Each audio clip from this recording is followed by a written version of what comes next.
Well, it is now time for our political segment, Texas Face Off. You can watch it every Tuesday here on midday. Joining me this morning is Matt Mackowiak, chairman of the Travis County Republican Party, and Abhi Rahman, communications director for the Texas Democratic Party. So the first thing we want to talk about, another member of the Trump administration is out. Kirstjen Nielson resigning. She's saying at the president's request.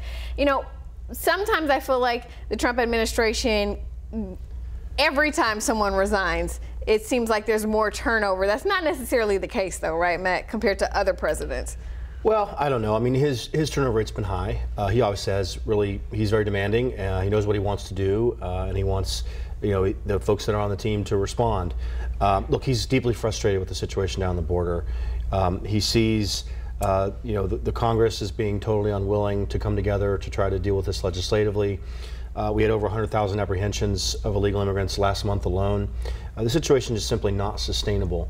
I don't think the DHS secretary was an appropriate target of that frustration. But if he thinks he can get someone in there who will do the job better, he has an opportunity to do that. He should have the cabinet he wants. The Senate has to confirm cabinet secretaries for permanent roles. So we'll see who he chooses, and if that person can get confirmed, it's going to take some time. Absolutely, it is. Now, Abhi, Democrats are not sorry to see her go at all. In fact, she's been blamed for the family separations at the border. What are your thoughts on her resignation? So the thing about Kirstjen Nielson is she will go down as one of the most ineffective and one of the cruelest administrators in American history. If you look at it, under her watch, there was the whole family separation from the border. There was also tear gassing kids at the border too, and then there was also 2 children who died at the border under her watch. And you look at all of that, like that goes down to show she was the face of one of the most cruelest policies in American history. And frankly, my counterpart here brought it up very effectively. She was probably one of the most ineffective secretaries of Homeland Security in American history too.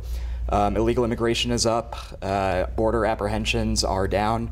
You just look at it all around, and Kirstjen Nielson was not the right person for this job, and I think nobody is really that sad to see her go on either side. So when we talk about the fact that the 3 departments that directly deal with the border, so now Homeland Security, Defense, and Interior, they all now have acting secretaries. They don't have a stable set person in place.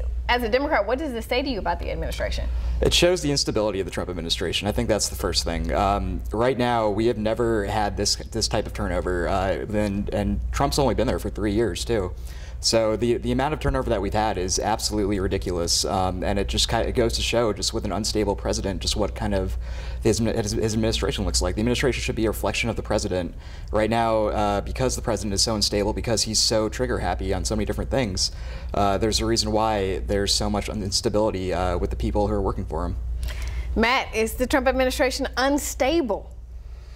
Well, look, I mean, I think it's more chaotic than you've seen past administrations be. There's no question about that. I mean, the president doesn't seem to mind chaos. He likes, again, to be very demanding. He knows what he wants. He wants people to respond very quickly, and not everyone can do that for a long period of time. She obviously was in a very high pressure job for some time, and I think bringing some new blood in is probably not a bad idea. I do think we have to correct a few things. I mean, first of all, child separations occurred under Obama.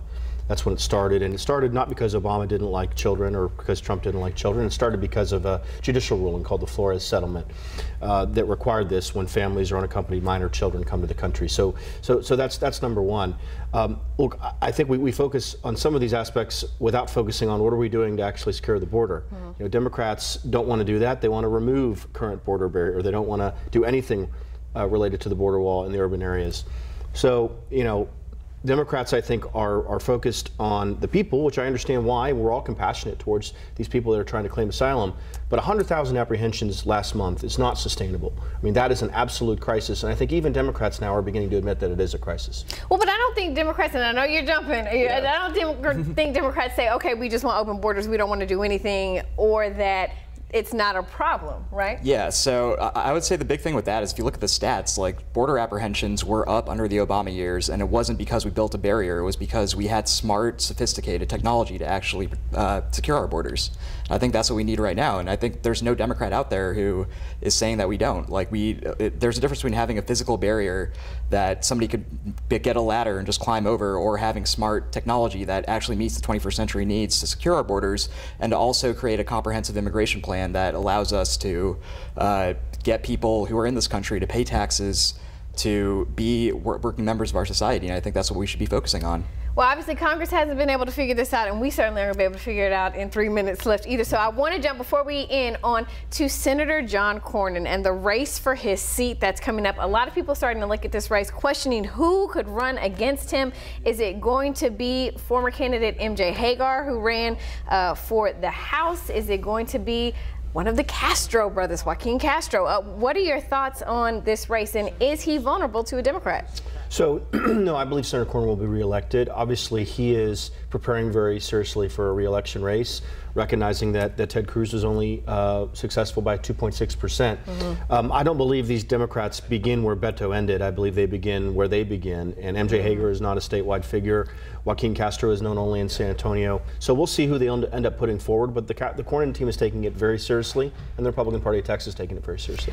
Democrats say they're going to rally and they're going to get this seat. What are your thoughts on this? Yeah, so John Cornyn is the most unknown and disliked politician in the state of Texas. He's more disliked than Donald Trump. He's more disliked than Ted Cruz. That shows you exactly where John Cornyn's standing is, and there's a couple of reasons for that. Number one, there's 1.8 million new voters in the state of Texas who didn't vote in 2016, and you look at that, those people don't know who John Cornyn is because he spent the last 30 years climbing the Washington ladder instead of looking out for everyday Texans.